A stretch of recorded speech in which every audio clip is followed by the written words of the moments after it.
Speaker of है आपका। जी जी ठीक। नमस्कार, हंस कथा परिचर्चा में आप सभी का स्वागत है। जैसा कि हम सभी जानते हैं कि हंस कथा परिचर्चा में इस बार आनंद हर्षुल की कहानी ढाका मलमल पर हम लोग परिचर्चा करने जा रहे हैं। ये कहानी सितंबर 2025 अंक में प्रकाशित हुई थी और मैं आप सभी का बहुत-बहुत स्वागत करती हूँ। आप सभी जितने भी हमारे वक्ता जुड़े हैं, उन सबका बहुत-बहुत स्वागत है। मैं अनुरोध करती हूँ जयप्रकाश जी से कि आप अपनी इस कहानी पर अपना वक्तव्य रखें। जयप्रकाश जी, आपका स्वागत है। जी धन्यवाद। सभी मित्रों को नमस्कार। आनंद हर्षुल की कहानी ढाका मलमल पढ़ते हुए मुझे लगा कि ये कहानी एक व्यापक स्तर पर मानवीय स्मृति को आच्छादित करते वर्तमान की विपन्नता की कहानी है। अगर इस कहानी के निचोड़ के बारे में हम बात करें, और इसको पढ़ते हुए ये भी लगा कि ये कहानी कई प्रतीकों को लेकर बात करती है। मसलन ढाका मलमल भी एक वास्तविकता है और साथ ही एक प्रतीक भी है। फूट कर पास या मेघना नदी या फिर 7 परतों में ढाका मलमल पहनकर औरंगजेब के दरबार में पहुंची उसकी बेटी, ये सब मुझे प्रतीक की तरह लगते हैं, एक झरती हुई स्मृति के प्रतीक की तरह। ऐसा प्रतीक या ऐसी स्मृति जो इतिहास के गर्त में खो गई है।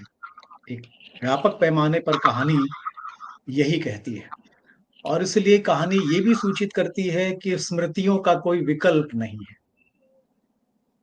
दरअसल यह सांस्कृतिक संपदा के नष्ट होते जाने की कहानी है। ये चमकते हुए आधुनिक बाजार की विफलता की भी कहानी है इसी स्तर पर। ऐसा इसलिए क्योंकि स्मृतियों की बिक्री संभव नहीं है। मॉल में स्मृतियां नहीं बेची जा सकती। मॉल में ढाका मलमल नहीं मिल सकता जो लुप्त हो चुका है, और इसलिए स्मृतियों को सहेजना दरअसल एक साभ्यतिक उद्यम है। मैं जब किसी कहानी को पढ़ता हूं तो उसको सबसे पहले शिल्प के सिरे से पढ़ता हूं, और शिल्प मुझे उसके कथ्य तक ले जाता है। ये कहानी भी मुझे शिल्प के सिरे से ही पकड़ में आई, और मुझे लगा कि ये सीधी सरल कहानी है। सपाट नहीं कह सकते। ऐसी कहानी जो एक बिंदु से शुरू होती है और एक ऐसी जगह ले जाकर हमें छोड़ देती है जहां हम भले ही किसी निष्कर्ष तक ना पहुंचे, लेकिन एक अनुभव है जो हमें भीतर से उद्वेलित करता है। इसका शिल्प सहज सरल है। ये कहें कि एक तरह के एक रैखिक आख्यान में ये कहानी है, जिसमें कुछ सूचनाएं हैं जो गुथी हुई। ये सूचनाएं इतिहास से ली गई सूचनाएं हैं, और इनका प्रतीकों की तरह इस्तेमाल किया गया है, जो कुल मिलाकर अंततः कहानी को विमर्श के घेरे में ले जाती है। लेकिन मुझे ये भी लगता है कि कहानी और विमर्श के बीच जो संबंध है वो सीधा सरल संबंध नहीं है, बल्कि मुझे उल्टा ही लगता है। विमर्श हमेशा कहानी को भटका देता है और उसके अनुभव को एक ऐसी बौद्धिकता के दायरे में खींच लाता है जहां उसके कहानी होने के अस्तित्व पर ही प्रश्न चिन्ह लग जाता है। ये बात मैं इसलिए कह रहा हूं कि पिछले लगभग 3 दशकों में जो विमर्शात्मक कहानियां रही हैं, उदय प्रकाश से लेकर तमाम तरह की कहानियां, उनमें कहानी कम और विमर्श ज्यादा रहा है। ये कहें कि विमर्श ने कहानी को अपने भीतर जैसे पूरी तरह से जज्ब कर लिया हो, और कहानी कहानी नहीं रह जाती, क्योंकि मूल अनुभव जो है वो एक तरह की बौद्धिकता के दायरे में खिंचा चला आता है। यहाँ आप देखेंगे कि 3-4 तरह के प्रतीकों का इस्तेमाल हुआ है। सीधी सरल कहानी में ये प्रतीक आते हैं और लगता है कि ये सायास लाकर रखे गए प्रतीक हैं। मसलन मॉल भले ही सायास ना हो, वो तो वास्तविक कथा स्थिति है, लेकिन फिर भी वो एक प्रतीक की तरह आता है, आधुनिकोत्तर पूंजी और वैश्विक बाजार के प्रतीक के रूप में। मैं कम से कम इसको इसी तरह से देखता हूँ। अगर इसमें रॉबर्ट क्लाइव या वॉरेन हेस्टिंग्स या लॉर्ड विलियम बेंटिक इत्यादि का जिक्र ना हुआ होता लोहे के पुतलों के रूप में, तो शायद मैं इस कहानी को दूसरी तरह से पढ़ता। और तब मेरे लिए ये विमर्शात्मक कहानी नहीं होती, बल्कि एक अनुभवात्मक कहानी होती है। बुनियादी तौर पर कहानी का तो काम ही है अनुभव अनुभव पर एकाग्र रहना और अनुभव के सहारे जीवन के किसी मर्म को स्पर्श करना। जैसा मैंने कहा कि मॉल जो है वो आधुनिकतर वैश्विक बाजार के प्रतीक के रूप में आता है, लेकिन आप देखेंगे ये जो 4-5 पुतले हैं जो जगह-जगह हैं उस मॉल के भीतर, चाहे वो रॉबर्ट क्लाइव के रूप में हो या लॉर्ड वेलेज़ली के रूप में हो या लॉर्ड विलियम बेंटिक के रूप में, ये दरअसल अपने नाम के साथ इतिहास की उन स्मृतियों को भी ले आते हैं, जिसका संबंध हमारे औपनिवेशिक अतीत से है। और उस औपनिवेशिक अतीत के साथ मॉल का या आधुनिकोत्तर बाजार का क्या रिश्ता बनता है, उस रिश्ते को खोलने की कोशिश ये कहानी कहती है। मसलन रॉबर्ट क्लाइव को लें तो रॉबर्ट क्लाइव वो व्यक्ति थे जिन्होंने भारत में उपनिवेशवाद की नींव रखी, अंग्रेजी साम्राज्य की नींव रखी। यहाँ पर लॉर्ड वेलेज़ली का भी जिक्र है, लेकिन कहानी को मैंने ध्यान से पढ़ा और उसको कुछ तथ्यों से मिलाकर देखा, तो मुझे लगा कि ये लॉर्ड वेलेज़ली ना होकर लॉर्ड वॉरेन हेस्टिंग्स होना चाहिए, क्योंकि लॉर्ड वेलेज़ली का जो समय इस कहानी में बताया गया है, वो 1773 से 1785 तक है। ये समय तो दरअसल वॉरेन हेस्टिंग्स का है, जो भारत के पहले गवर्नर जनरल हुए, केवल बंगाल के नहीं। जब अंग्रेजी साम्राज्य पूरी तरह से स्थापित हो गया, तब एक अधिनियम के ज़रिए ये परिवर्तन किया गया और अब तो पूरा देश जो है वो अंग्रेजी शासन के अधीन औपचारिक तौर पर आ चुका था और उसकी स्थापना करने वाले, उसके रथ को आगे बढ़ाने वाले जो वायसराय थे, वो वॉरेन हेस्टिंग्स थे। तो थोड़ी तथ्यात्मक चूक इसमें मुझे दिखाई देती है। और फिर अंत में विलियम बेंटिक का ज़िक्र किया गया है। ये ज़िक्र जो है वो मुझे लगता है कि न सिर्फ प्रयत्नपूर्वक है, बल्कि कहानी को एक नई गति और एक नई दिशा देता है और जैसा मैंने कहा कि उसको विमर्श के दायरे में खींच लाता है। दरअसल ये कहानी औपनिवेशिक और उत्तर औपनिवेशिक स्थितियों की पड़ताल करती है और मौजूदा समय में बाजार कहाँ किस जगह पहुंचा है और किस तरह की मानवीय स्थितियां पैदा हो रही हैं। इसको ये कहानी बहुत गंभीरता के साथ और मार्मिकता के साथ व्यक्त करती है। कहानी की जो मुख्य पात्र है, वो स्त्री जो अपने बेटे के साथ माल में आई हुई है। बेटे की इच्छा है कि उसको कोई सामान दिला दिया जाए ताकि वो खुद खुश हो सके। माँ खुश होगी या नहीं होगी ये इसकी फ़िक्र उसे नहीं है। वो दरअसल अपनी फ़िक्र में, अपनी खुशी की फ़िक्र में माँ को लेकर वहाँ आया है और माँ उस अवस्था में पहुँच चुकी है जहाँ उसकी कोई विशेष इच्छा नहीं रह गई। पर अंततः वो खींचतान के एक इच्छा पैदा करती है और वो ऐसी इच्छा है जिसको माल या आधुनिकोत्तर बाजार की संस्कृति पूरा नहीं कर सकती। जो माँ है वो अपनी स्मृतियों में जाती है जब उसने बचपन में अपने अपने परिचितों के बीच में से कुछ नवाबजादियों को ढाका मलमल के कपड़े पहने हुए देखा था। ये तो उस वक्त उसके लिए दुर्लभ, लेकिन आज जब स्थितियां बदल चुकी हैं और बाजार ने बहुत कुछ संभव कर दिया है, वो इस ढाका मलमल को आज भी संभव नहीं कर पा रहा है। ये बात माँ को मालूम नहीं है, लेकिन वो ढाका मलमल की कुर्ती दबाव देने के बाद अंततः खरीदने की इच्छा व्यक्त करती है। ये माँ की चिंता है। लेकिन जाहिर है कि माल में जगह-जगह घूम लेने के बाद भी, कई दुकानों में जाने के बाद भी उसकी इच्छा ये पूरी नहीं हो पाती। यही इस कहानी की का मर्म है, इसी बिंदु पर आकर प्रकट होता है। जब कोई चीज़ अलभ्य वस्तु जो हम हासिल करना चाहते हैं, जिसका संबंध हमारे अतीत से है, वो चीज़ इतनी दुर्लभ हो चुकी है कि अब वो पाई नहीं जा सकती। यही मानवीय स्मृति है, जिसको दोबारा से वापस हासिल नहीं किया जा सकता। ये कहानी एक स्तर पर यही संदेश देती है। दरअसल ये कहानी अगर विमर्श की ना भी होती तो मुझे लगता है कि मार्मिक होती।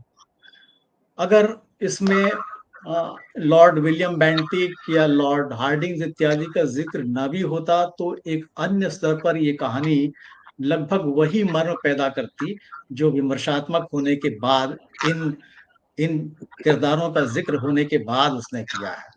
लेकिन बहरहाल ये आज का चलन है कि कहानी को हम किसी तरह से विमर्श के घेरे में ले ही आते हैं। आनंद का ये स्वभाव नहीं रहा है। ये उनकी पहली विमर्शात्मक कहानी है। उनकी बाकी तमाम कहानियां पढ़ जाइए, आपको लगेगा कि वो एक गहरे मानवीय अनुभव के भीतर आपको ले जाते हैं। ये अनुभव तो यहाँ भी है। दिलचस्प ये है कि अनुभव के साथ साथ विमर्श भी है। इसके पहले जो ज्यादातर विमर्शात्मक कहानियां मैंने पढ़ी हैं, उन पर अगर गौर करूं तो मुझे लगता है कि उन कहानियों में जैसे विमर्श ही उभर कर आता है और मानवीय अनुभव कहीं उसके पीछे रह जाता है। वॉरेन हेस्टिंग्स का सांड उदय प्रकाश की जो कहानी है, ये कहें कि इस तरह की विमर्शात्मक कहानियों का एक तरह के वो स्रोत है, वो मूल है। उस कहानी की बड़ी चर्चा हुई और इसलिए भी चर्चा हुई कि वो समकालीन जीवन के नए तरह की विमर्श को संभव कर रही थी। जो हमारा औपनिवेशिक या उपनिवेशोत्तर यथार्थ है, उसको खोलने के लिए उदय प्रकाश इतिहास के करीब जाते हैं। लेकिन इसकी क्या परिणति होगी आज की 20वीं शताब्दी के इस तीसरे दशक में, उसको समझने के लिए हम आनंद हर्षुल के पास जाते हैं, जबकि आनंद हर्षुल स्वयं इतिहास के पास नहीं जाते हैं, और जाते भी हैं तो कुछ चुनी हुई चीजें लेकर आते हैं। वो कथा इतिहास से नहीं उठाते हैं, कथा ठेठ वर्तमान की है। उदय प्रकाश की कहानी की कथा जो है वो इतिहास की ही कथा है। तो इस तरह से अतीत और वर्तमान के बीच जो मुठभेड़ है, ये कहानी उस मुठभेड़ के उल्लेख के साथ शुरू होती है और उसको एक मार्मिक अर्थ देने की कोशिश करती है। मोटे तौर पर कहानी को लेकर मेरी यही समझ है। मैं अनुरोध करना चाहूंगी उदयन वाजपेयी जी से कि वो भी अपना वक्तव्य इस कहानी पर रखें। हाँ, मैं अपनी बात से शुरू करूंगा जयप्रकाश जी की कुछ एक दो बातों से। पहली बात तो ये कि उन्होंने अच्छी बात कही कि इसमें थोड़ा विमर्श है, लेकिन क्या जयप्रकाश जी आप ये नहीं सोचते कि हिंदी में ढेरों ऐसी कहानियां हैं जो ऊपर से विमर्शात्मक नहीं लगती हैं, लेकिन पूरा का पूरा विमर्श एक कथा में बदल दिया गया होता है। जो एक किस्म का, जहां से वो शुरू होती है कहानी, वो भले विमर्शात्मक ऊपर से ना देखे, उसमें हेस्टिंग्स ना हो, उसमें कोई विमर्शात्मक बातचीत ना हो, उसमें कोई विमर्शात्मक विवरण ना हो, लेकिन अपने अंतिम अनुभव में वो विमर्श ही होता है। और ज्यादातर ये जो विमर्शात्मक कहानियां हैं वो आइडियोलॉजिकल विमर्श पे खड़ी होती हैं, उस पे खत्म हो जाती हैं। हिंदी में विमर्शात्मक कहानियों की शुरुआत, आप क्षमा करें, उदय प्रकाश ने नहीं की है। तो उदय प्रकाश से बहुत पहले अनेक ऐसे कहानीकार हैं जिनकी कहानियां दरअसल विमर्शात्मक हैं, लेकिन वो ऊपर से लगती नहीं, क्योंकि उसमें विमर्श को बड़ी खूबसूरती से, अगर मैं कहूँ चतुराई से, एक किस्म की कथा में बदल दिया गया होता है। तो पहली बात तो ये है कि उदय प्रकाश को उदय प्रकाश कम से कम इस वाले गलती के प्रेरक नहीं है। दूसरी तमाम गलतियों के हैं नकलआजी करने की, वो अलग बात है। दूसरी बात ये कि आनंद उपन्यासकार जितने अच्छे हैं, मेरे ख्याल से वो मूलतः उपन्यासकार हैं। कहानियों में तो शायद वो लिखने में तब आते होंगे जब वो उपन्यास नहीं लिख रहे होते होंगे, या जब उन्होंने कहानियां शुरू में लिखी तो वो उपन्यास लिखने की ओर आ गए थे। तो या तो कहानियां उनके दो उपन्यासों के अंतराल में लिखते हैं वो, और या उपन्यास तक पहुंचने के लिए उन्होंने कहानी लिखी। इस मामले में आनंद जो है वो हिंदी के दूसरे बहुत बड़े लेखक है कृष्णदेव वैद, उनके जैसे, कि वो कहानीकार नहीं है उस तरह जो कहानी बनाता है, लेकिन उपन्यासकार बहुत अच्छे हैं। अब इस कहानी में इसकी हम चर्चा कर रहे हैं, उसमें ये जो अतीत का के प्रति एक किस्म की चाहना है, एक लॉन्गिंग है, वो ऐसा नहीं है कि ये पहली मर्तबा किसी कहानी में आई हो और अतीत हो गया, अतीत जो है उसकी कोई बात हो रही हो, ऐसी बात नहीं है। ऐसी बहुत सी कहानियां आपको दुनिया में मिल जाएंगी जिसमें अतीत का जो मतलब बहुत सी ऐसी चीजें जो अतीत में थी वो अब नहीं। और उसको लेके ये रहता है। ये सिर्फ की बात नहीं है कि जो सिर्फ कॉर्पोरेटाइजेशन के बाद हुआ हो, ये पहले से भी होता था। कॉर्पोरेट संस्कृति ने एक बात की है कि उन्होंने न सिर्फ अतीत को हमारे सामने से गायब किया है, बल्कि अतीत की आवश्यकता को खत्म कर दिया। ये एक नई बात हुई है। पूंजीवाद में अतीत की वैसे भी अतीत को वापस लाने के बहुत सारे रास्ते बंद किए गए थे, लेकिन कॉर्पोरेट पूंजीवाद में ये अतीत की आवश्यकता भी बंद कर दी जाती है कि अतीत जैसी कोई चीज है जिसको आप हिंदी की समकालीन बहुत सारी कहानियों, कविताओं, लेखों में देख सकती हैं, जिनके लिए उदाहरण के लिए भक्तिकाल का कोई अर्थ नहीं है, जिनके लिए रीतिकाल का कोई अर्थ नहीं है, जिनके लिए भारत की अपनी अतीत का कोई अर्थ नहीं है, जिनके लिए एक किस्म के दुनिया में जो इस वक्त अमेरिका में क्या हो रहा है, इंग्लैंड में क्या हो रहा है, भारत में क्या हो, ये पर्याप्त। तो एक किस्म से ये कहानी उस अतीत को, छूट गए अतीत को के प्रति एक गहरी चाहना से भरी हुई कहानी है। लेकिन ये मैं कहूंगा कि ये ऐसी बात नहीं है जो आनंद की इस कहानी को वो नयापन देती हो, जैसी कि उदाहरण के लिए उनके उपन्यास में देखना, उपन्यास में जो एक प्लेटफॉर्म पे काम कर रहे या प्लेटफॉर्म पे रह रहे भिखारियों की जिंदगी से आपको नजर आ रहा है। दूसरी बात,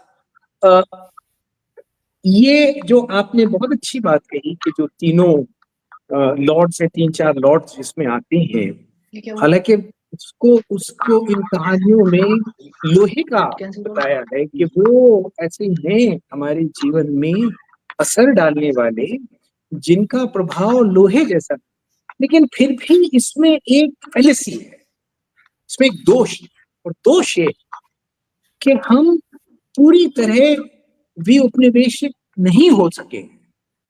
मतलब वंदना शिवा जैसे लोग तो ये कहते हैं कि जो ईस्ट इंडिया कंपनी थी भारत में, वो पहली एक तरह से ड्रग कार्टेल भी थी, यानी ड्रग्स बेचने वाली कंपनी भी थी एक तरफ, और दूसरी तरफ वो बहुत बड़ा कॉपरेटिव भी थी, यानी जो आज कॉपरेटिव्स हैं, अडानी अंबानी जो भी हो, ये सारे जो स्मृति क्षय करने वाले जो कॉपरेटिव्स हैं, इनका पहला जो उदाहरण है वो ईस्ट इंडिया कंपनी है। और इसलिए ये लोहे के आज हमें प्रतीक रूप में हो, लेकिन वो हमारे भीतर है।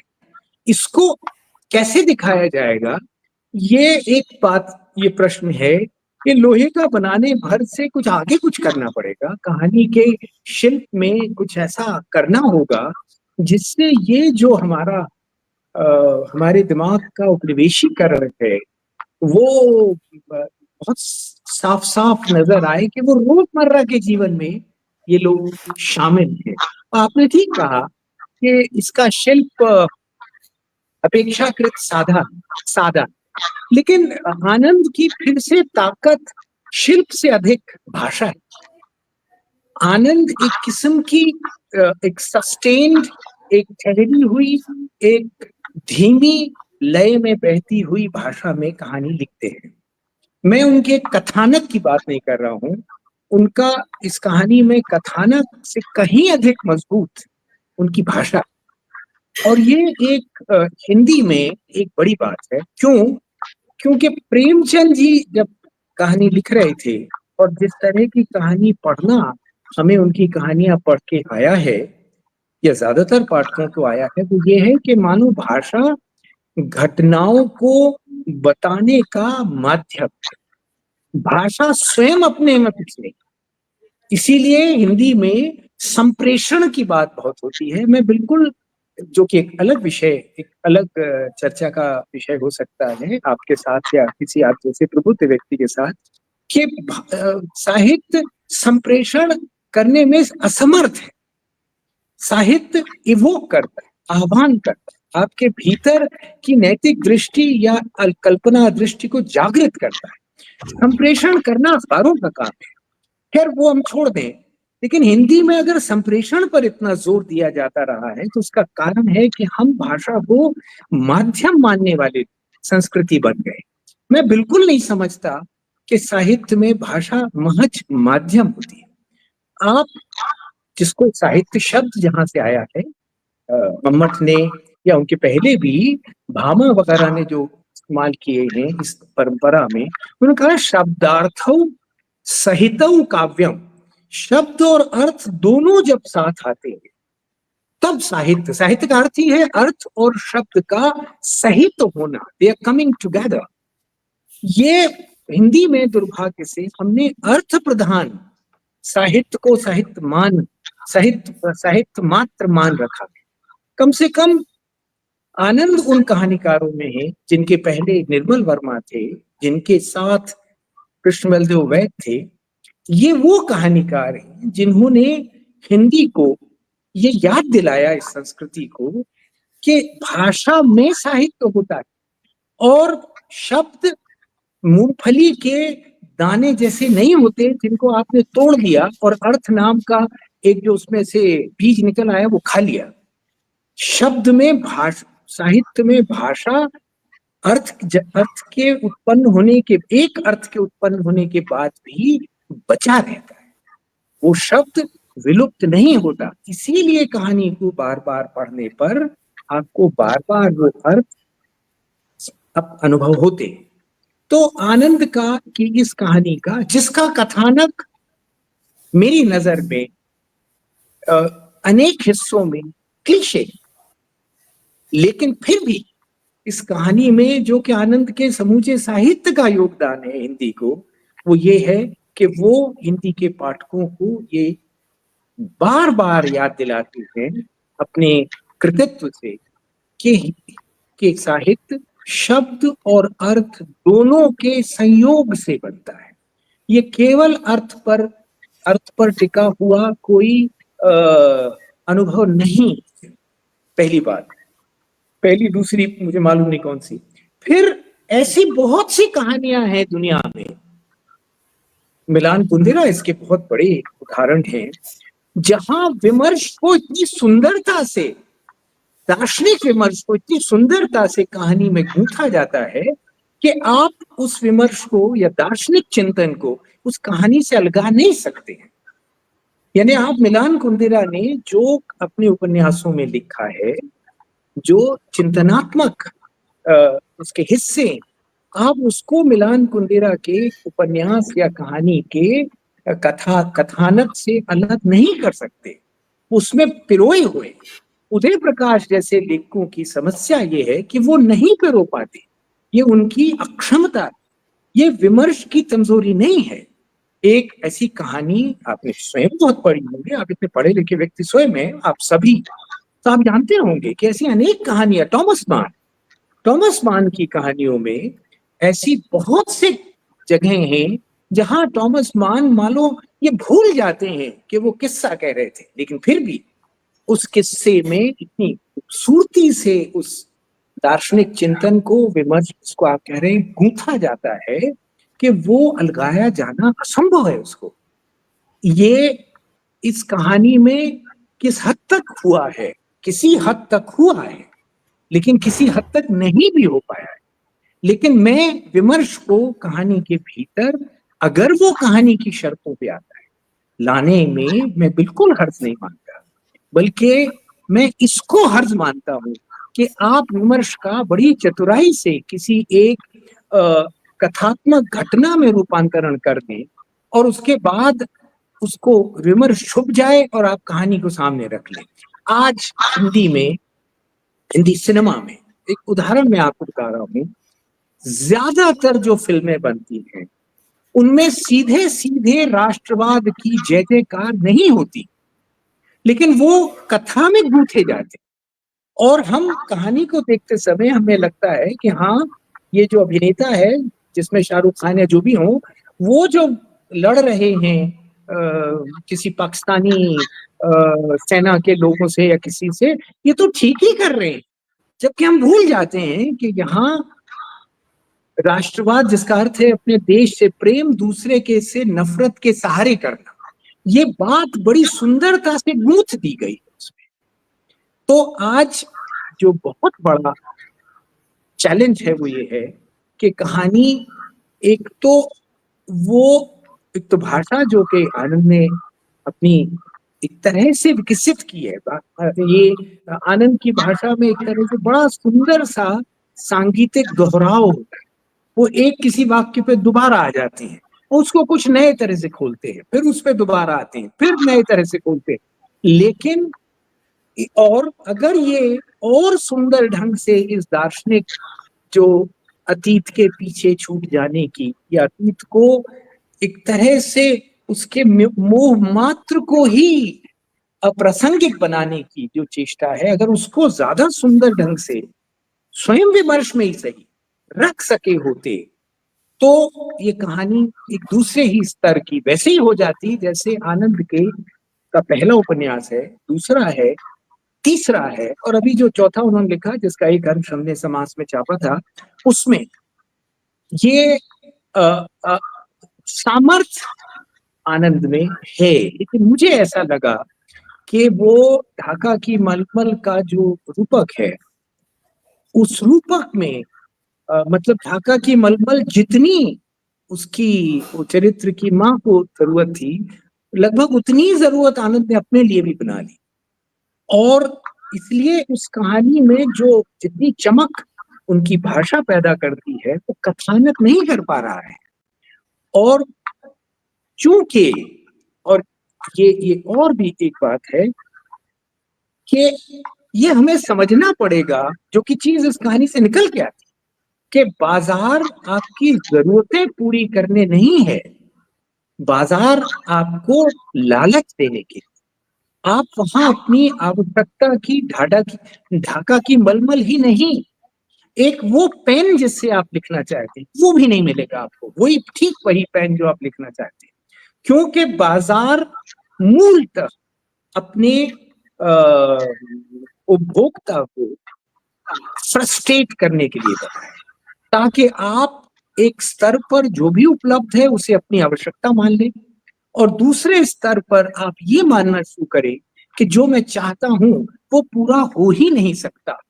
इसलिए जब आपको आपके घर से दूर कर दिया जाए या आपके ऊपर बुलडोजर चला दिया जाए, तब ज्यादा परेशानी आपको ना हो, क्योंकि तब तक आपको ये आदत पड़ गई होगी कि आप दरअसल जो चाहते हैं वो ना हो पाना किसी बड़ी सत्ता के हाथ में है।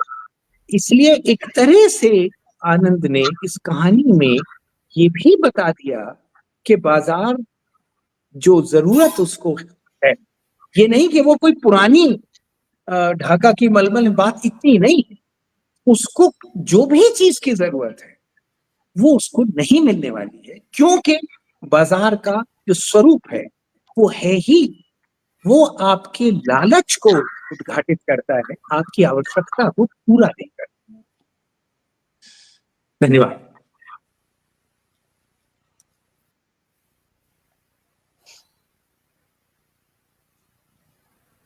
बहुत बहुत शुक्रिया उदयन वाजपेयी जी अपना वक्तव्य देने के लिए।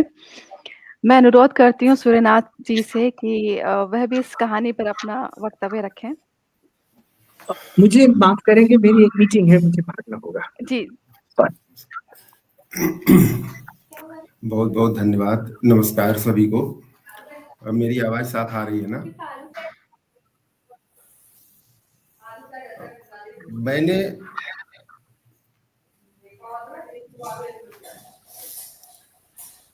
ये कहानी जो ढाका मलमल, निश्चित रूप से ये ढाका के मलमल की तरह ही इसकी महीन, उम्दा और नफीस बुनावट है, और ये अपनी बात को वहां तक ले जाती है जहां तक इसको ले जाना है, और बहुत अच्छे ढंग से लेके जाती है। अब बहुत सारे विमर्शों में जाने के बजाय अगर मैं सिर्फ कहानी पर अपने आप को केंद्रित रखूं, तो कहानी शुरू होती है एक मॉल में प्रवेश को लेकर, जिसमें एक माँ है जो 70 की उम्र पार कर चुकी है, बेटा भी 55 के आसपास पहुंचने वाला है या पहुंच चुका है। ये दोनों एक मॉल में जाते हैं। उनको लेना देना कुछ नहीं है, मॉल में कोई बहुत खरीदारी नहीं करनी है, कोई कुछ नहीं करना है, और शुरू से ही लगता है कि एक ऊब है जिसको दूर करने के लिए वो एक मॉल में जाते हैं, और वो ऊब बेटे में अधिक है, माँ में नहीं है। माँ में तो एक संतोष का भाव है, बल्कि वो कहती भी है, वो जब पूछता है कि तुम्हें कुछ लेना है, तो वो कहती है कि नहीं, जब तुम्हारे अब्बू जिंदा थे, जो भी सोचा मैंने उन्होंने दिला दिया। तो उसके आप उसके कई अर्थ ले सकते हैं। एक तो इस उम्र में आके आदमी संतोष के भाव से भर जाता है, बहुत सारी उम्मीदें, बहुत सारी इच्छाएं उसकी खत्म हो जाती हैं, रहती नहीं है, एक संतोष का भाव होता है, एक इस अर्थ में भी ले सकते हैं। बेटा दरअसल ये शहर छोड़ चुका है, देश छोड़ चुका है, और अरब के किसी जगह पर रहता है, प्लम्बर का काम करता है, और वो माँ से मिलने के लिए बीच बीच में आता रहता आया है। उस कहानी में ये भी है कि वहां भी ये शहर जो है, अब वो कहता है कि अब ये शहर उसके माँ और भाई का शहर रह गया था, उसका नहीं रह गया था। अरब देश में जाके जाहिर सी बात है कि जीवन में बेहतरी के लिए और आर्थिक संपन्नता हासिल करने के लिए वो गया हुआ है। लेकिन स्थिति ये है, कहानी में एक बहुत संक्षेप में ये बात बहुत स्पष्ट रूप से दिखा दी गई है कि वहां भी कोई उसको बहुत बेहतर जीवन नहीं है, वहां भी तंगी है। जिस तरह का उसका भाई यहाँ जिस तरह की तंगी में जी रहा है, उस तरह की तंगी लगभग वहां। तो आप ये देखिए कि दुनिया के जो संपन्न देशों में गिने जाने वाला एक देश है, वहां पर जाके भी आदमी उस तरह की तंगी और बदहाली में, जिसको सोचना पड़ता है, यहाँ भारत आने, अपनी माँ से मिलने के लिए आने के बारे में भी सोचना पड़ता है। और वो बल्कि वहां जो सोना सस्ता है, वो चाहता भी है कि अपनी माँ के लिए कुछ ले आए, लेकिन उसकी इतनी हैसियत नहीं है कि वो सोने के मॉल में, जहाँ सोने की बिक्री खासकर होती है, सोने की चीजें, वहां जा भी सके, आज तक नहीं जाता है। तो इस तरह से एक वो है। और कहानी शुरू होती है मॉल में घुसने के बाद ढाका मलमल की तलाश से, और खत्म होती है ढाका मलमल न मिल पाने की निराशा पर। कुल कहानी का ये है। इतने पर ही वो पूरी कहानी है। लेकिन कहानी में संकेतक कई हैं, कई प्रतीक है, जैसे कुछ बातें हो चुकी हैं, संकेतक कई हैं। आप देखेंगे कि जगह जगह संकेतक हैं। पहली बात तो ये कि जो उसमें इस कहानी में 2-3 जगह बात आती है, 21वीं सदी की, 21वीं सदी की, सदियों का जिक्र है, 18वीं सदी का जिक्र है, 19वीं सदी का जिक्र है, फिर 21वीं सदी का जिक्र है। तो आप ये संकेतक के रूप में कहानियों को, अब हम विमर्शों वगैरह पर बातचीत होती रही, बिना विमर्श के रचना अगर हम करेंगे तो फिर करने का कोई मतलब नहीं है, वो अलग से बहस का विषय हो सकता है। कथाकार के सामने मुश्किल ये होती है, थोड़ा बहुत जो मैं अनुभव कर पा रहा हूँ, कि आनंद हर्षुल जी के सामने समस्या क्या रही होगी। एक असल में ढाका मलमल के खत्म होना सिर्फ उसका खत्म हो जाना भर नहीं है, उसके पीछे का एक बड़ा इतिहास है। उस निश्चित रूप से उनके दिमाग में वो उमड़ घुमड़ और पूरी आंधी, पूरा इतिहास और सारी स्थितियां, जो कि एक कहानी में समेट पाना किसी भी रचनाकार के वश की बात नहीं है। तो वो संकेतकों में ही खोली जा सकती थी, और उन्होंने बड़ी खूबसूरती से उन संकेतकों के जरिए खोलने का प्रयास किया है, और वो ले आए हैं। पहली बात तो ये कि आप देखिए, जो बाजारीकरण है, जिसकी बातचीत हो चुकी है, उदारीकरण, दुनिया पूरे कहा गया कि विश्वग्राम में बदल गई है, दुनिया एक गांव की तरह हो गई है, उसमें आवाजाही बढ़ गई, निश्चित रूप से व्यापार करना आसान हुआ, और चीजें बहुत सुलभ हो गई उसमें। और जो तरक्की के नारे दिए गए, और तमाम तरह के नारे, उन नारों के बरक्स ये ढाका मलमल का खत्म होना एक प्रतीक के रूप में वहां रख के देखने की जरूरत है, कि इस बाजारीकरण में ये ढाका मलमल कहाँ है। ढाका मलमल सिर्फ ये नहीं, आप उसके तकनीकी पक्षों पर जाएंगे तो ढाका मलमल कैसे बनता था, उसकी बनावट कैसे होती थी, बाकी सारी चीजें सब जानते हैं, और वो एक बड़ा इतिहास है, और उस पर काफी रिसर्च हुआ। जरा सा एक से दीदी, आप उधर काम कर लो, मैं थोड़ा बात करूं। तो अब इसमें कहानी में जब वो मॉल में प्रवेश करते हैं माँ और बेटा, तो जो पुतलों की बात हुई, लॉर्ड क्लाइव की और वेलेजली की और विलियम बेंटिक की, और उनका कार्यकाल बकायदा दिया गया है। उससे इतिहास के वो पन्ने कहानीकारों ने इतिहास के वो पन्ने खोलने का प्रयास किया।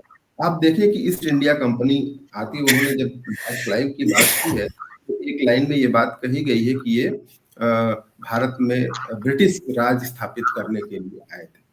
तो ईस्ट इंडिया कंपनी तो आई थी व्यापार करने, और जो भी कंपनी कहीं भी व्यापार करने आती है तो वो जाहिर सी बात है कि अपना उत्पाद बेचना उसका मुख्य उद्देश्य होता है, और वो लेके आती है।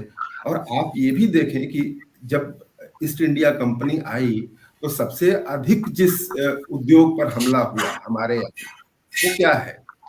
वो हथकरघा है, दस्तकारी है। ये कोई अकारण नहीं है कि जब स्वाधीनता आंदोलन हुआ तो उसमें विदेशी कपड़ों की होली जलाने की बात आई, तो ये आप वहां से संकेतक के रूप में लेंगे तो एक इतिहास, बड़ा सा इतिहास इनके पुतलों के जरिए। फिर ये भी कि जो वैश्वीकरण में हुआ क्या है, और ये जो मॉल संस्कृति है उसमें दुनिया भर के फैशन और फैशन डिजाइनर और क्या कहें, मतलब दुनिया की जो उम्दा से उम्दा चीजें हैं वो मॉल में आनी शुरू हुई हैं। वहां पर ढाका मलमल जो परंपरा का एक, और वो जाते हुए एक परंपरा नाम की दुकान भी उसमें आती है, जिसमें वो ढूंढते हैं, उनको लगता है, उम्मीद है कि शायद यहाँ मिल जाए, नहीं मिला। तो ये कहानी के बहुत तकनीकी उसमें जाने के बजाय इसको संकेतों में खोलेंगे तो बहुत सारी बातें खुलती हैं। जी। और कहानीकार का जो मकसद है कि वैश्वीकरण में आप आज देखें कि सबसे जो एक फैशन उद्योग एक नेक्सस की तरह, एक क्या कहें, एक रणनीतिक चाल है जो, और बहुत सारे दुनिया का कोई भी ऐसा देश नहीं है जो कि इस टेक्सटाइल इंडस्ट्री है और जो फैशन इंडस्ट्री है उसको किसी भी तरह से रोक सके। आप इसके आर्थिक पक्षों पर जाएंगे तो ये कहानी बहुत दूर तक आपको लेके जाएगी। बहुत दूर जाने की जरूरत नहीं है। आप याद कर सकते हैं कि भारत में जब पॉलिएस्टर के धागे बनने शुरू हुए, पॉलिएस्टर से धागे बनने, आप ऐसी उम्र में है कि हम वो याद कर सकते हैं। ये आर्थिक उदारीकरण से ठीक समय, उसी समय की बात है जब पॉलिएस्टर के कपड़े आने शुरू हुए, तो लोगों ने थान के कपड़े सिलवाना, जो दर्जी थे उनसे कपड़े सिलवाया करते थे, उसमें सस्ते कपड़े पड़ते थे जो सिले सिलाए वस्त्र आते थे।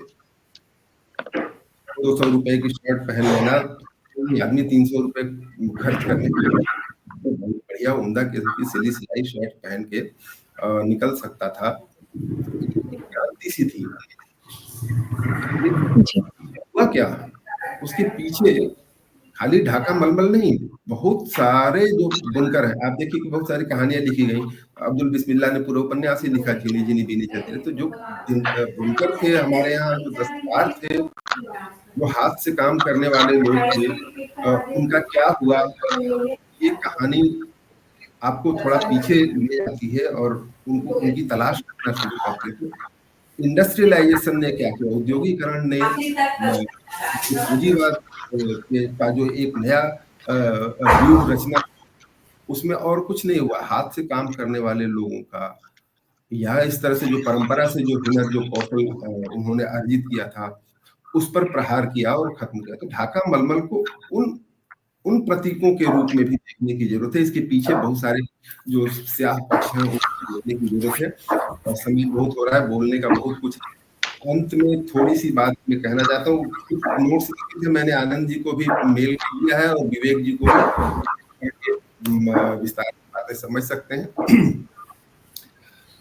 अंत में जो मुझे थोड़ा सा जो बात की उस पर 2 लाइन में करना चाहता हूँ। एक तो ये कि विश्लेषण कहीं कहीं ज्यादा होने की वजह से कहीं कहीं पैदा होती है, मॉल में प्रवेश को लेकर और वर्णन कुछ ज्यादा है।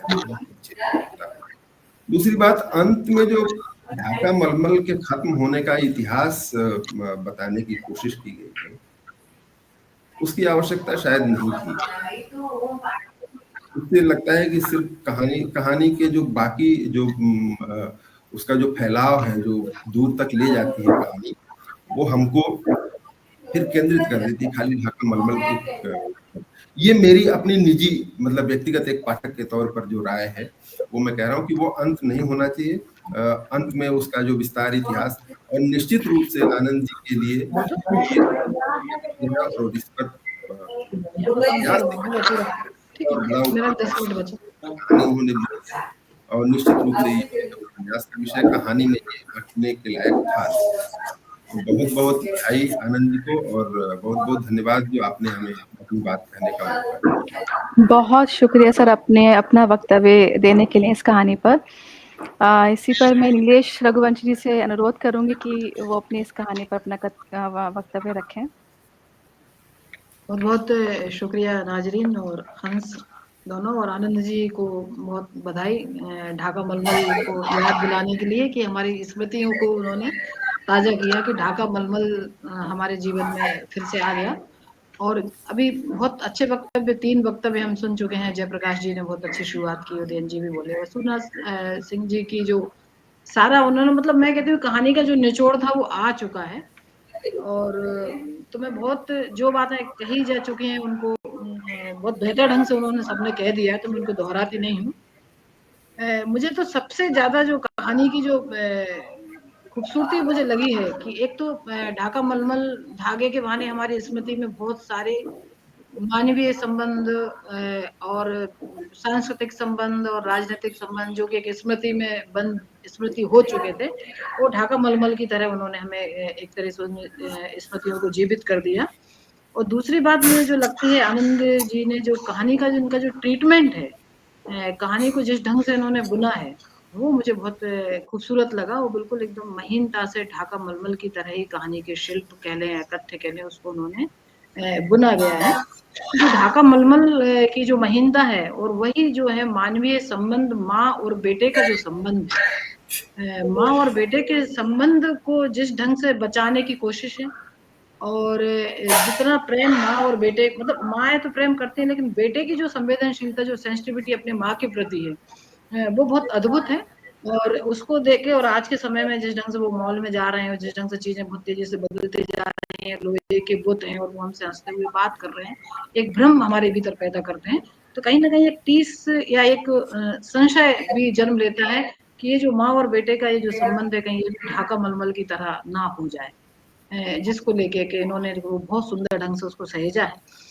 दूसरा लगा कि जैसे कि ढाका मलमल कहें या रेशम के धागे कहें, या उसको जिस ढंग से बुना जाता है, तो कई बार जब बहुत ज्यादा महीनता और बहुत ज्यादा जब कारीगरी आती है किसी भी कला में या शिल्प में या लेखन में, तो वो बहुत ज्यादा कारीगरी, बहुत ज्यादा महीनता बोझिलता को जन्म देती है। और यहाँ पर जो लेखक की जो खूबसूरती है, वो सबसे बड़ी खूबसूरती मुझे यही लगी कि ये बोझिलता जन्म लेने लगती, उसके पहले ही कहानी मुड़ जाती है। और जो कहानी जो बार बार जगह जगह जो मुड़ती है, वो बहुत ही स्वाभाविक ढंग से मुड़ती है, बिल्कुल नदी की तरह, जैसे कि एक मेघना नदी मुड़ रही हो हमारे भीतर। तो जीवन की और कहानी पढ़कर मुझे जो लगा कि जीवन की और मनुष्य जीवन की जो विडंबना है कि हमें कुछ चीजें नहीं मिलती तो नहीं मिलती। माँ का जीवन इसी का उदाहरण है कि बचपन से लेके जवानी में उसने ढाका मलमल के बारे में सोचा कि मुझे ढाका मलमल मिल जाए, और उम्र के इस पड़ाव पे 70वीं जब हो रही है और बेटा उससे कहता है कि मॉल चल के तुम्हें जो भी मन हो वो तुम ले लो, और उसे ढाका मलमल नहीं मिलता। तो ये बड़ी एक टीस है चुपती हुई, ट्रेजिक भी है कि हमें जो चीजें नहीं मिलती तो फिर जीवन भर नहीं मिलती। और इतनी सुंदर ढंग से कहानी को आपने बुना, और ढाका मलमल जो कि एक सूर्यनाथ जी ने बहुत अच्छे से बता दिया, उसके बारे में एक पूरा इतिहास है, और कि कैसे उसको खत्म किया गया, कैसे ईस्ट इंडिया कंपनी और अंग्रेज आए और साम्राज्यवाद आया। और जयप्रकाश जी ने बहुत अच्छी उसका वर्णन किया कि वो जो लोहे के बुत हैं और जो मॉल है और जो मॉल की संस्कृति है, उसमें एक माँ और बेटे जा रहे हैं।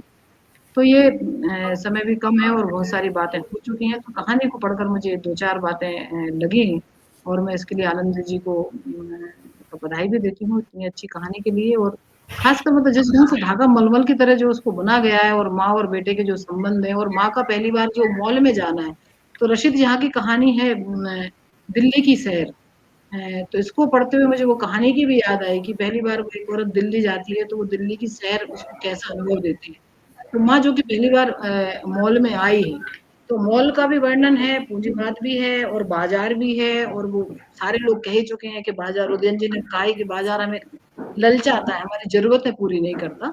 तो जो ढाका मलमल एक बाजार आता है तो दूसरे को खत्म करता है, तीसरे को खत्म करता है, तो जो हमारी पुरानी चीजें हैं जो थी उनकी स्मृति बहुत अच्छे ढंग से जीवंत हुई है। और बाकी सारी बातें तो मैं अपनी बात यहीं करती हूँ। बहुत-बहुत शुक्रिया नीलेश जी अपनी महत्वपूर्ण टिप्पणी रखने के लिए। अब मैं रामास्वामी जी को आमंत्रित करती हूँ कि वो भी अपना वक्तव्य इस कहानी पर रखें। हाँ, शुक्रिया। नमस्कार सबको।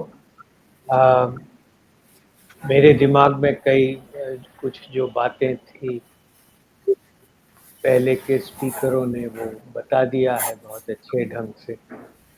मुझे भी कहानी और कहानी के भीतर जो विमर्श और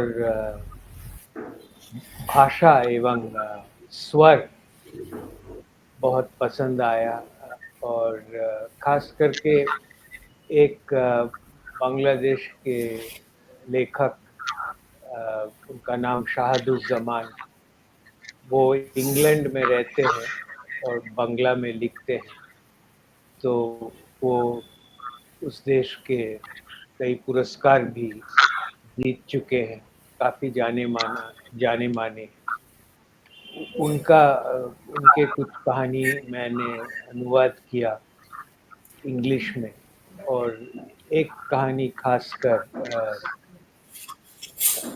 जो मुझे लगा कि ये ढाका मलमल कहानी, इसकी सिचुएशन और जो भाषा और स्वर है उसके जैसा ही है। उस कहानी में सब्जेक्ट ये है कि एक बेटा अपने पिताजी से मिलने के लिए आया है विदेश से, और पिताजी अस्पताल में है और मरने वाले हैं।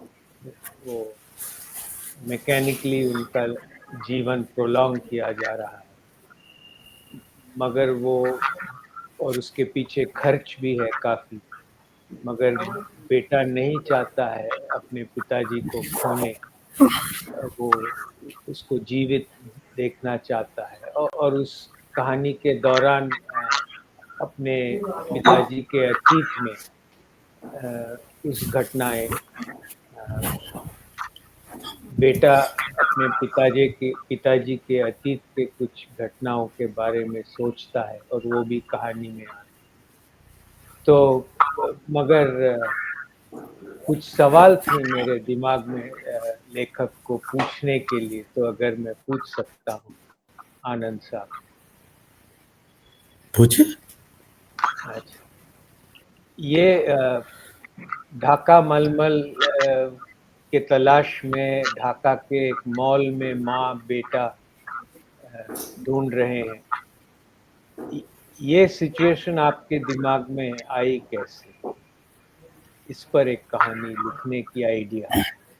ये दिल्ली के मॉल में कोई माँ बेटा ऐसा ही कोई प्रोडक्ट ढूंढ रहे हैं, ऐसा भी हो सकता है, मगर खास करके ढाका के मॉल में माँ बेटा ढाका मलमल की एक कमीज ढूंढ रहे हैं। ये ढाका के बाल में नहीं ढूंढ रहे हैं वो।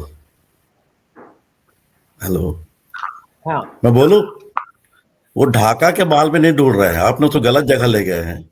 वो हिंदुस्तान के एक माल में ढूंढ रहे हैं। वो जो स्त्री है वो हमारे देश में रहती है, बांग्लादेश में नहीं रहती है। हाँ, अच्छा, अब पता नहीं आपने ये सूत्र कहाँ से उठाया। असल में आपने बांग्लादेश की जो कहानियां पढ़ी हैं उसके दबाव में ये सूत्र उठा लिया लगता मुझे। शायद मेरी गलती है, मैंने सोचा कि ढाका में घट रहा है कहानी। नहीं, ढाका में उसका लोकेशन ढाका नहीं है, हिंदुस्तान उसका लोकेशन है। अच्छा। और हमारे यहाँ से जो अरब देश पे कमाने जाते हैं लोग, वो लड़का वहां गया हुआ है।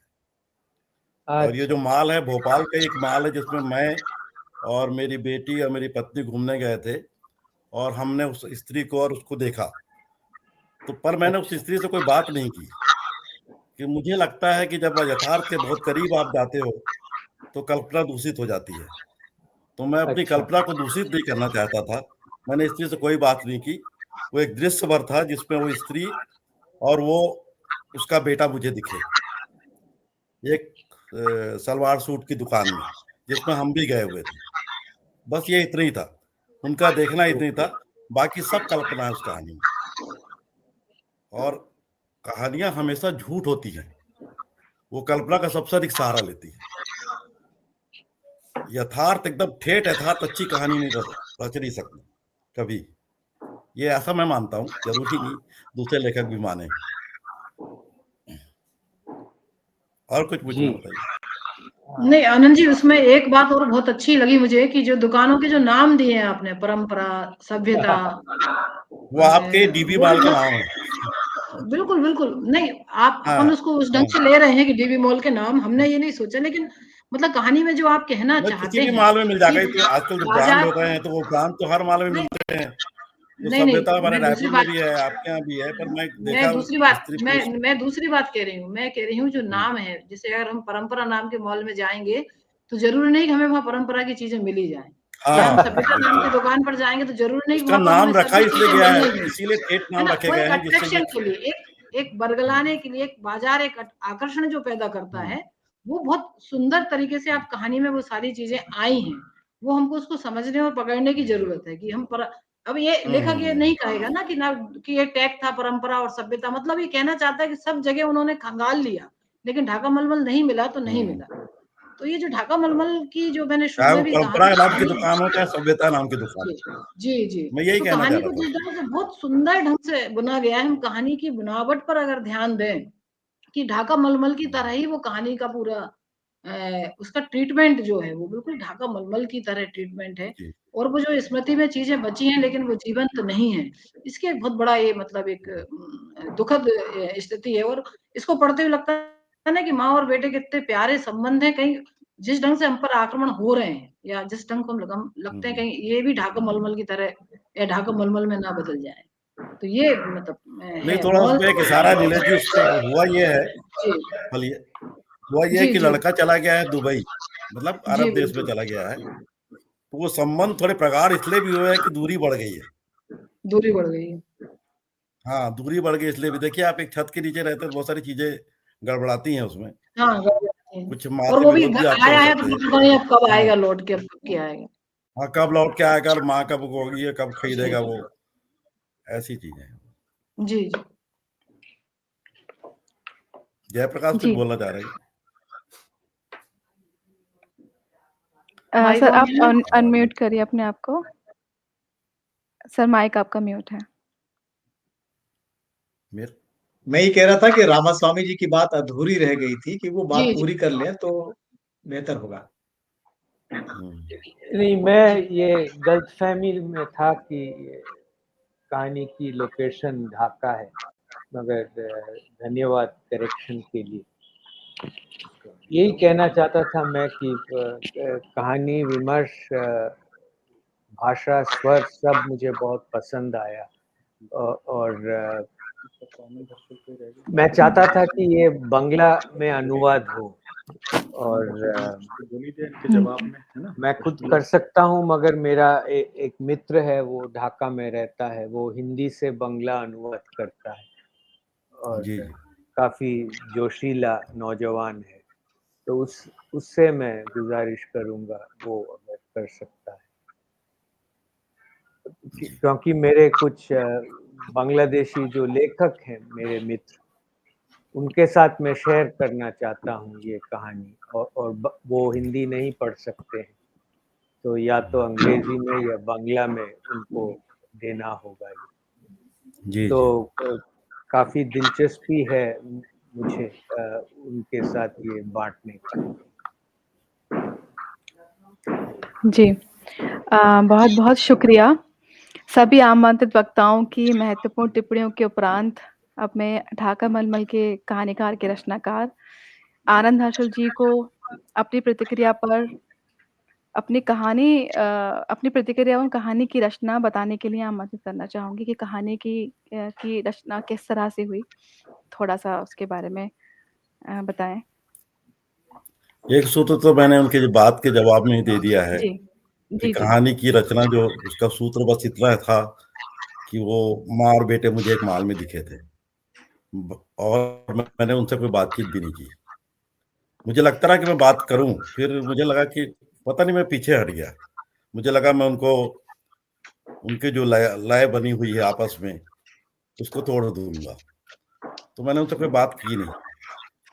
जो कुछ रचा गया वो सिर्फ कल्पना से रचा गया। चीजें अपने आप कहानी रचना, हम सब रचनाकार, हम जानते हैं कि ये रचना करना ही एक जादू की तरह का काम है। वो ये तय नहीं कर सकता कि वो क्या लिखेगा, कैसे लिखेगा। मैं तो जीवन में अपना सोचा हुआ कभी लिख ही नहीं पाया। मैं जब शुरू में सोचता था कि मैं ये लिखूंगा और शुरुआत में सोचता हूँ, मैं कभी लिख नहीं पाता। अपने आप चीजें कहीं जाती हैं और कुछ कुछ बनता है।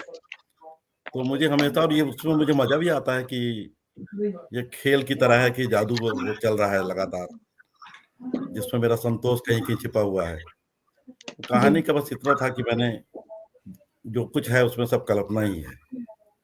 चीजें इसी तरह बनती हैं और मैं मित्रों का आभारी हूँ, उन्होंने इतनी अच्छी बातें की उस कहानी पर। और विमर्श को लेके जयप्रकाश की बात से भी मैं सहमत हूँ। मुझे हमेशा लगता रहा कि विमर्श को एक छौंक की तरह आना चाहिए। जैसे आप खाना बनाते हैं तो छौंक डालते हैं, चाहे हींग की छौंक भी अगर ज्यादा उसको कर देंगे तो खाना का स्वाद बिगड़ जाएगा। मतलब विमर्श का काम सिर्फ उतना ही है, तो उसमें मेरा बहुत ज्यादा जोर होता नहीं है। तो इसलिए ये पूरी कहानी में सिर्फ संकेतों में विमर्श आया है, चाहे वो लॉर्ड का नाम हो, चाहे कोई और चीजें हो, सारे कुछ संकेतों में है। उसमें बहुत ज्यादा मैंने मुखर होने की कोशिश नहीं की और मेरा स्वभाव भी नहीं है कि मैं वाक्यों में बहुत मुखर हूँ। तो जैसा है, जैसा बना ये कहानी रही और आप लोगों को पसंद आई, मैं इसके लिए आभारी हूँ आपका। जी, बहुत-बहुत शुक्रिया। अ, इसी के साथ में जयप्रकाश जी, सूर्यनाथ जी, नीलेश रघुवंशी और रामास्वामी, उदयन वाजपेयी और आनंद हर्षुल जी का बहुत-बहुत आभार व्यक्त करती हूँ कि अपना कीमती समय दिया और अपनी इस कहानी पर महत्वपूर्ण टिप्पणियाँ दी। तो उसके लिए बहुत-बहुत आभार व्यक्त करती हूँ और कहानी पर अपना वक्तव्य देने के लिए बहुत आभार व्यक्त, साथ ही कहानी को अलग-अलग पहलू से दिखाने के लिए आप सबका बहुत-बहुत धन्यवाद। और सभी श्रोताओं का जो हमें देख रहे हैं, उन सबका बहुत-बहुत धन्यवाद। शुक्रिया।